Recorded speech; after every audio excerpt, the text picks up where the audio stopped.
Pertama, tadi mandi wajib, untuk tuan-tuan catat dengan lebih sempurna. Cuba ringkas dan padat dalam masa 5 minit, kita cuba. Yang pertama, kena ada niat. Niat hukum dia fardu mengikut jumhur dan dimulakan ketika mula air menyentuh kawasan pertama kita mandi. Itu adalah mazhab jumhur, satu. Dan niat itu tempatnya dalam hati, dua. Yang ketiga, tidak perlu berlafaz dengan niat sewaktu mandi wajib, dalam hati cukup, ya. Kemudian yang kedua, lepas kita niat, semasa kita niat tu, kita memulakan dengan benda sunat, iaitulah baca bismillah, membasuh tangan. Itu sunnahnya, sebagaimana dalam hadis Nabi SAW ataupun dalam kisah yang diceritakan oleh isteri-isteri Nabi. Nabi membasuh tangan terlebih dahulu sebelum memulakan nak mandi wajib, ya. Maka basuh tangan itu kira tak masuk mandi wajib lagi lah. Itu kira permulaan kira matrix lah kalau universiti. Baik, dan lafaznya bismillahirrahmanirrahim sebelum memasukkan kedua tangan ke dalam berjana. Kalau kita pakai berjana, kalau kita ada pipe mungkin lebih mudah, buka pipe terus basuh. Kemudian yang ketiga, ni turutannya, basuh kedua-dua tangan. Maknanya tadi baca bismillah, lepas tu buka, baca bismillah, basuh kedua-dua telapak tangan. Basuh kedua-dua telapak tangan. Sunat hukumnya untuk basuh 3 kali basuhan. Khususnya bagi siapa yang berjunub, berjanabah, kemudian tidur. Maka elok dia basuh 3 kali, kerana bimbang ada najis zahir ain yang melekat pada telapak tangan. Basuh. Ia dalil daripada hadis Aisyah tadi, kana Rasulullah SAW idza ghtasala minal janabah bada'a faghasala yadayhi.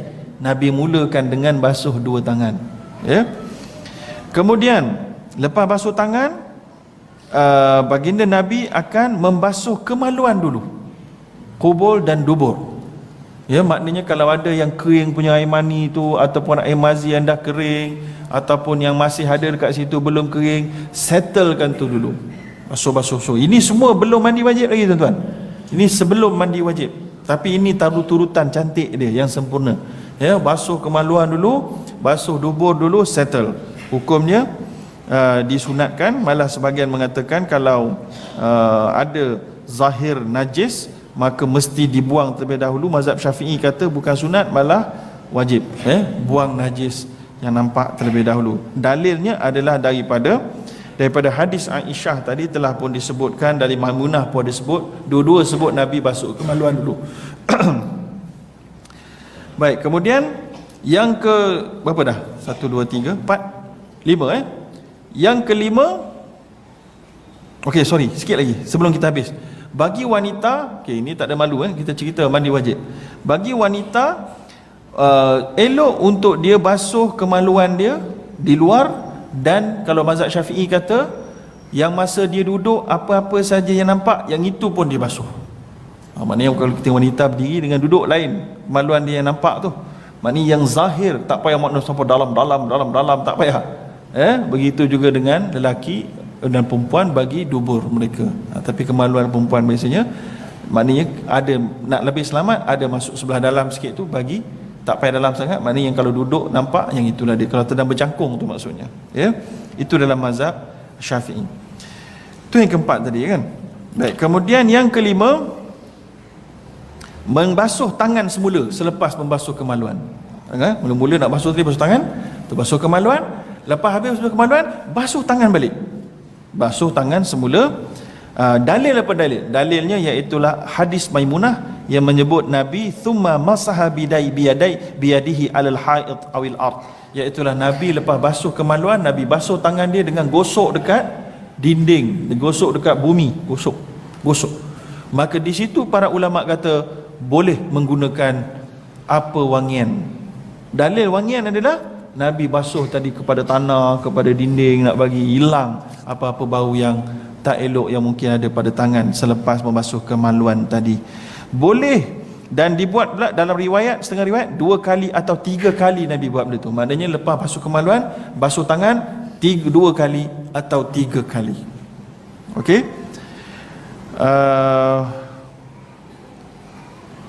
Kemudian Nombor 6, nombor 6 kan, iaitulah ambil wuduk. Start ambil wuduk. Start ambil wuduk. Maka hukum wuduk ini bahawa sunnatun mustaqillah qabla al-ghusli, iaitulah dikira ambil wuduk sempurna. Dia bukan niat mandi wajib, dia bukan mandi wajib tu, dia wuduk. Sebelum mandi wajib, wuduk. Ini yang dipahami daripada hadis-hadis Aisyah, iaitulah thumma yatawadda kama yatawadda lis-salah. Kemudian baginda Nabi berwuduk sebagaimana wuduk untuk mendirikan solat. Okey, hadis Maimunah pun sama juga. Cuma hadis Maimunah ada beza sikit dengan hadis Aisyah. Hadis Aisyah Nabi basuh wuduk seolahnya semua. Hadis Maimunah Nabi tak basuh kaki, dua kaki sahaja. Nabi ambil wuduk tapi kaki Nabi biar dulu. Nabi biar dulu. So ada khilaf di situ. Tapi kalau tuan-tuan nak basuh semua pun sampai kaki pun settle, boleh maknanya. Dan sebahagian ulama membincangkan, dia kata kenapa last kali basuh kaki, sebab mengikut keadaan. Kalau tuan-tuan mandi di tempat yang berlumpur, maka elok tuan-tuan simpan basuh kaki last kali, sebab nanti lumpur itu last kali tuan-tuan basuh, tuan-tuan boleh jalan terus. Kalau tuan-tuan wuduk, tuan-tuan basuh dulu, mandi tengah gong-gong-gong, kotor balik kaki, nak basuh juga lagi kan. Jadi itu antara sebab yang disebutkan oleh para ulama kenapa perlu akhirkan. Mungkin Nabi mengakhirkan itu kerana sebab sebegitu. Baik, jadi itu yang keenam, mengambil wuduk secara sempurnanya. Dan okey, kemudian yang sebelum masuk yang ke seterusnya, tadi kaki tadi, jumhur kata melewatkan basuh kaki lebih utama. Jumhur maknanya mazhab Hanafi, Syafi'i, Hambali. Dalam satu pendapat dia, lebih elok melewatkan basuh kedua kaki semasa wuduk untuk mandi, selepas air habis sampai semua badan, last kali kaki.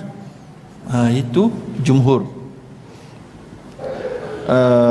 Hadisnya adalah hadis Maimunah tadi.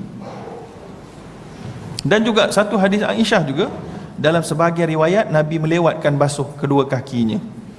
Dan hadis riwayat Imam Bukhari pun menyebut Nabi berwuduk tanpa membasuh dua kakinya.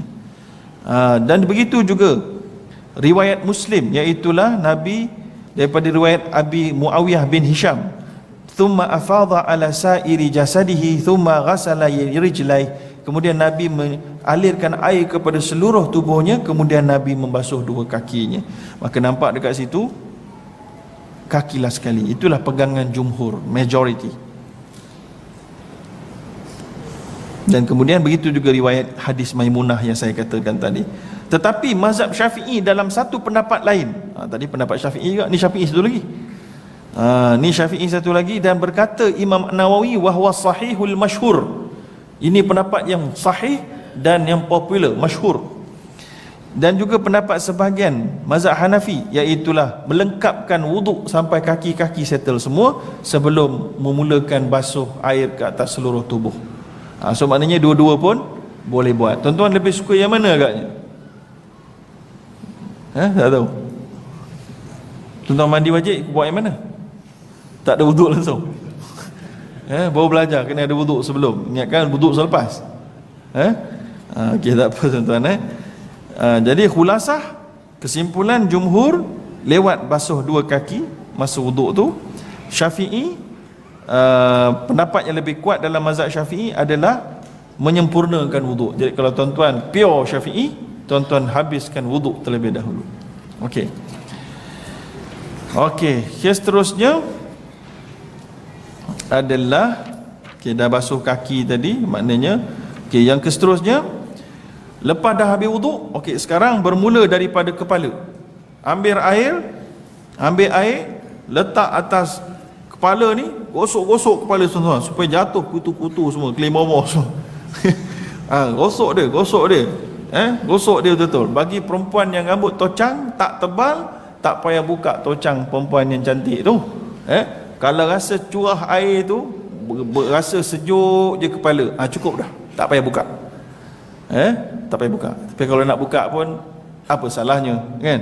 Tapi kalau dah cantik sangat kan, ada setengah orang kan tocang dia cantik macam orang Afrika tu. kan, dia punya apa, dan dia punya lilitan tu hebat tuan-tuan. So nak buka tu 20 minit agaknya kan, agaknya lah so nak ikat balik 20 jam so jadi itu merugikan. Tapi kalau tuan-tuan jenis sebiji je, buka lah tuan-tuan perempuan tapi kalau yang jenis canggih tu tocang lecumi ke, susah sikit nak buka. Yang itu tak payah buka lah tuan-tuan. Baik, yang seterusnya masukkan air tadi tu, sifat dia iaitulah masukkan jari-jari kita ke kulit-kulit kepala tadi. Baik, kemudian dengan 3 curahan air, dengan 3 curahan air, iaitulah 3 curahan dengan satu curahan dengan begini, dengan 2 telapak tangan ni. Tapi kalau kita pakai pipe, tak apalah, kita pakai pipe kadang tak pakai telapak tangan langsung gini je kan. Tapi lebih baik nak bagi keluar daripada khilaf, pakai tangan juga lah. Air pancur tu macam ni, kena atas kepala kita, gosok. Begitu ya. Okey, yang seterusnya itu dalil dia semua dari Maimunah dengan Aisyah tadi. Kemudian rambut lelaki pula macam mana kalau rambut panjang ni? Kumpulan rok ni, ada sebahagian yang rambut panjang nak mandi wajib, ataupun bukan kumpulan rok, orang jenis nak tiup sunnah Nabi ya. Disebutkan bahawa kalaulah rambut lelaki itu panjang sampai ke bahu ya, perlu tak dia buka? Maka mazhab Syafi'i kata wajib dia buka dan basuh dalam kawasan itu. Kalau perempuan diberi kemudahan, lelaki tak. Lelaki you kena buka ya. Beza pula macam lelaki solat. Lelaki kalau tengah solat, ikatan rambut kena buka. Sekali lagi, perempuan tak payah buka. Samalah, bukan beza, samalah. Lelaki ikatan rambut tengah nak solat mesti dibuka ya. Baik, kemudian yang ke-8 setelah masukkan air dalam kepala, akan dalam kepala, di atas kulit kepala. Yang ke-8, alirkan air, ifadatul ma ala sairil jasad. Alirkan seluruh air di atas jasad kita, bermula kepala, muka, sebagainya. Walaupun dah ambil wuduk tadi, tak kira wuduk tu wuduk lah. Lepas tu kita pemula sekali lagi tangan daripada atas sampailah ke bawah ya. Dan ketika itu jangan sentuh lagi dah kemaluan. Kalau sentuh kemaluan, kena ambil wuduk semula. Kalau tak sentuh ya, maka habis mandi, basuh kaki, kira settle, dapat wuduk terus. Dah faham? Dapat wuduk terus. Tapi kalau siapa yang nak ambil wuduk sekali lagi tu sebab terlupa pegang ke tak terkena ke tak tadi ambil lah wuduk balik, tak apa ni orang tempat orang banyak air macam itulah tuan-tuan. Kalau orang tempat orang kurang air, mereka berfikir panjang tuan-tuan Baik, jadi alirkan air ke seluruh tubuh sekali saja yang fardu, sekali bila khilaf. Tapi kalau nak buat 2 kali tak apa. Kalau ada kemudahan air 3 kali, maka hukumnya diharuskan. Dan tartib tadi diperlukan sunat, dan kemudian basuh 3 kali pun disunatkan, dan gosok pun disunatkan. Masa kita basuh tadi tu gosok ke 3 kali ke, semua sunat. Ini termasuk dalam nombor 8 punya poin ya. Dan kemudian dan mualat, iaitu bersambung sebelum kering, atas bawah akan sampai. Dan kemudian yang seterusnya, gunakan wangian pun diharuskan. Jangan kata ni kalau mandi wajib guna sabun ni tak sah ni, sebab dia bukan air mutlak apa sebagainya kan. Tak apalah kalau takut. Yang kedua itulah, yang pertama air biasa, yang kedua tu air sabun wangi tuan-tuan kan. Baik, itulah dia. Kemudian bolehlah pada waktu tu juga, masa sampai ke ni kita nak komo-komo ke, nak apa, masuk air dalam hidung ke ya. Dan kemudian kalau kawasan-kawasan telinga, masukkan air sedikit di kawasan yang terzahir, tak ada sampai ke dalam tu. Sampai ke dalam tu bahaya tuan-tuan, doktor kata ya, nanti rosak ke gendang telinga. Sampai ke tempat yang boleh nampak sudah cukup. Dan mata pun tak payahlah sampai terbeliak ke mata, terkeluarkan, terbalikkan kulit, tak payah. Mana yang nampak sini basuh begitu saja. Hidung pun juga dah komo-komo tadi settle, dah juga masuk air dalam hidung sudah settle. Bagi wanita yang ada anting-anting, Ada anting-anting, ada anting kan? Anting-anting Subang Airport. Ada Subang Airport kat sini. Mana yang ada Subang Airport kat sini, kena tanggalkan Subang Airport tu. Kena basuh supaya tak terganggu aliran kelengkapan dia. Sampai ke anting-anting dia kawasan Subang itu, ya. Dan kalau ada apa-apa lemak ke, bawa makan kambing banyak sangat, makan otak kambing, lidah kambing, ada lemak-lemak kat sini, bersihkan dulu, clearkan dulu tu sebelum mandi tu, settlekan patutnya tempat-tempat yang seumpama itu. Baik, kemudian seterusnya sunat mandi kita kumpulkan. Yang pertama, mandi sunat mandi wajib ni adalah jangan minta tolong orang lain. Nak tolong mandi kan, tak ada sebab nak minta tolong. Bagi isteri saya mandi kan, bagi suami saya mandi, ngada pula kan. Mandi lain tak apalah, mandi wajib patutnya lagi seorang-seorang lebih bagus. Lebih bagus. Walaupun ada Nabi SAW mandi dengan Aisyah, maknanya berdua. Baik, kemudian maknanya tarkul isti'anah, minta tolong tanpa uzur. Yang kedua, menghadap kiblat ketika mandi. Tetapi mazhab Hanafi, kalau nak menghadap kiblat itu mestilah aurat ditutup, maknanya aurat ditutup. Pakai kain mandilah, kain basahan lah, pakai kain basahan dia. Baik, maknanya menghadap kiblat, ya betul, ia adalah salah satu di antara sunat ataupun mustahabat ataupun yang digalakkan. Kemudian meninggalkan bercakap-cakap. Maknanya tengah mandi tu tak ada nak pakai telefon pula. Oi, aku tengah mandi wajib kan. Jangan cakap dengan orang lah, seorang bagi siap apa ni bercakap. Kemudian adakah boleh tengah-tengah mandi wajib tu nak jadi takwa lebih sikit? Nak berzikir. Oh tu dia. Tengah-tengah mandi tu nak berzikir tu. Subhanallah, alhamdulillah. Boleh tak tuan? Boleh tak tuan? Maka mazhab Hanafi kata makruh hukumnya. Makruh terutamanya kalau di tempat yang ada jamban sekali. Di rumah kita biasa memang tempat mandi dengan jamban sekali, tak payah buat lah. Tapi kalau tuan-tuan punya tempat mandi tu special, memang orang kaya punya jenis ni, sama ada orang kaya atau orang miskin, dua-dua, antara dua lah. Orang miskin sangat pun sama kan, asing itu mandi dia. Tak mana-mana dia mandi je kan, ada sungai, tak ada jamban langsung kan. So jadi ketika itu mungkin mazhab Syafi'i berkata diharuskan hanya selepas mandi. Masa mandi itu tumpu mandi sudahlah. Tak payah nak berzikir-zikir pula masa ataupun berdoa semasa mandi. Selepas mandi boleh doa asyhadu an la ilaha illallah wahdah la syarikalah wa asyhadu anna muhammadan abduhu wa rasuluh Allahumma ja'alni minat tawabin. Doa masa habis wuduk tu, wa ja'alni minal mutatahhirin, ya Allah jadikan aku daripada kalangan orang yang bertaubat, daripada kalangan orang yang suci. Subhanakallahumma wa bihamdik asyhadu an la ilaha illa anta astaghfiruka wa atubu ilaik. Ni apa nama tu, tasbih kafarah ni kan. Baik, habis. Yang makruh ketika mandi wajib adalah banyak sangat pakai air, lebih daripada 3 kali. Lebih daripada 3 kali. Boleh tak mandi suami isteri menggunakan satu bejana yang menggunakan bekas masing-masing? Pendapat yang sahih mengatakan harus. Yajuz ightisal ar-rajul, harusnya mandi seorang lelaki dan perempuan dengan menggunakan air ni sekejap, wudu'uhuma jami'an min ina'in wahid, iaitulah daripada bejana yang samalah, bejana yang sama. Dalilnya Aisyah menyebut, aku mandi bersama Rasulullah, kuntu aghtasilu ana wa Rasulullah sallallahu alaihi wasallam min ina'in wahid, daripada satu bejana, takhtalifu aidina fi, tetapi tangan kami beza-beza, tangan kami berturut-turut lah, aku ambil dia ambil, aku ambil dia ambil gitu. Hadis ini adalah hadis sahih muttafaqun alaih.